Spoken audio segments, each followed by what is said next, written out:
All right. What's up, Internet? My name is Gray, like the color, and I own Retro Exchange here in sunny Peoria, Arizona, known on Whatnot, eBay, and beyond as Rex for short. And today on Rex Knows What's Awesome, vintage Star Wars unicorns, white whales, call them what you will, but extreme rarities from the Star Wars IP. All right, I know what you're thinking, but Gray, where's your beautiful face? Well, y'all, I had some surgery and I'm not super presentable. I don't think you want to stare at my big old band-aid, so it's voiceover time. Using the magic of editing, we're going to talk about these figures. You can listen to my beautiful voice, but you'll have to save that mug for next time. All right, that's enough of all that. Let's talk about some rare Star Wars toys. So, first and foremost, Star Wars came out in 1977.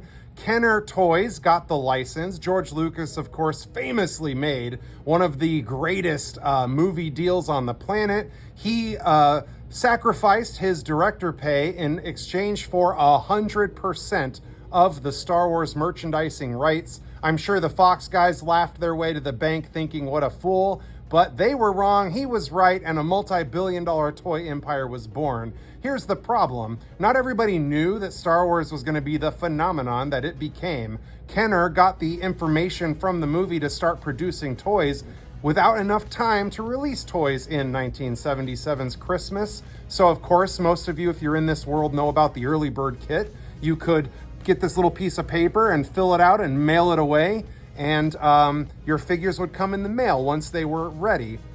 So part of that process, Kenner got still images from the production of the movie, and one of those images was Snaggletooth. He's a little fuzzy alien in the cantina. The problem is Kenner only received a bust, a shot of his chest up.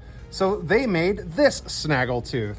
He is blue, he has silver boots, and they included him in a Sears exclusive cardboard cantina playset, and they put him out in 1978. Well, Lucasfilm saw it and were like, hey, whoa, Snaggletooth's actually short, red, and has fuzzy feet. So Kenner had to go back and adjust the Snaggletooth, which is funny. That's why your Snaggletooth proportions are wrong, because they left the arms long and just shortened his legs.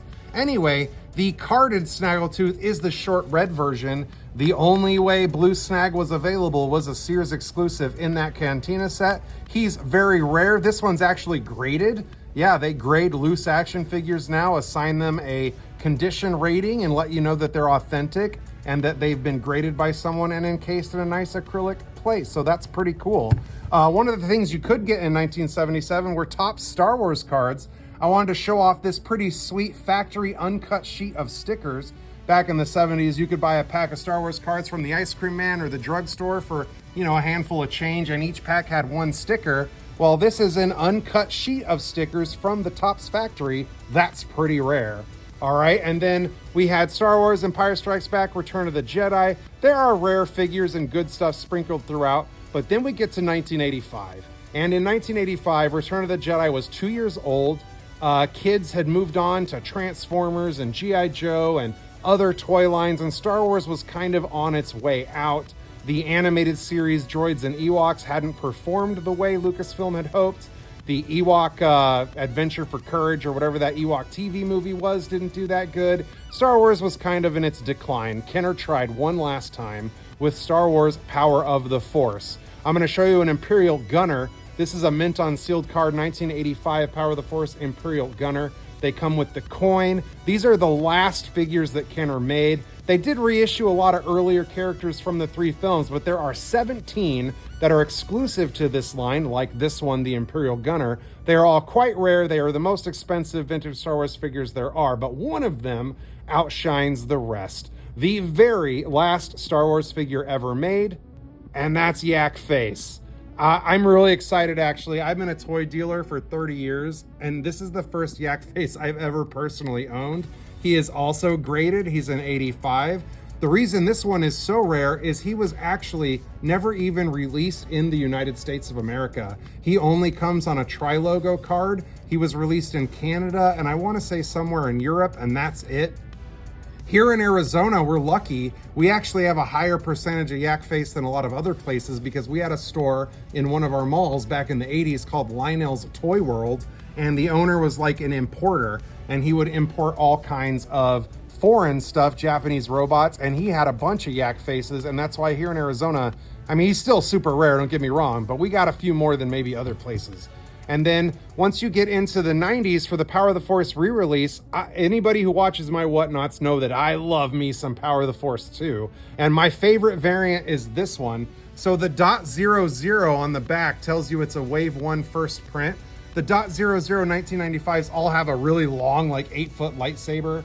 Then they did a short saber long tray. But this one, this Jedi Luke, the 00 has a brown vest. All the rest of them have a gray vest and are the .01. Anyway, this is not the rarest, most valuable thing in the world. I just really like it. I hoard these for some reason personally. I love me some tan vest Luke. Of course, then in the freeze frame, I don't have one of these to show you, but Power of the Force 2 freeze frame, there was a Weequay that was only available in foreign places. And so anyway, Rex knows what's awesome, and that's Star Wars Rarities. I hope you enjoyed this. Like, subscribe, support the channel, and all that good stuff. Visit our website, find us on Whatnot. Have a wonderful day. Thank you, congratulations, and enjoy.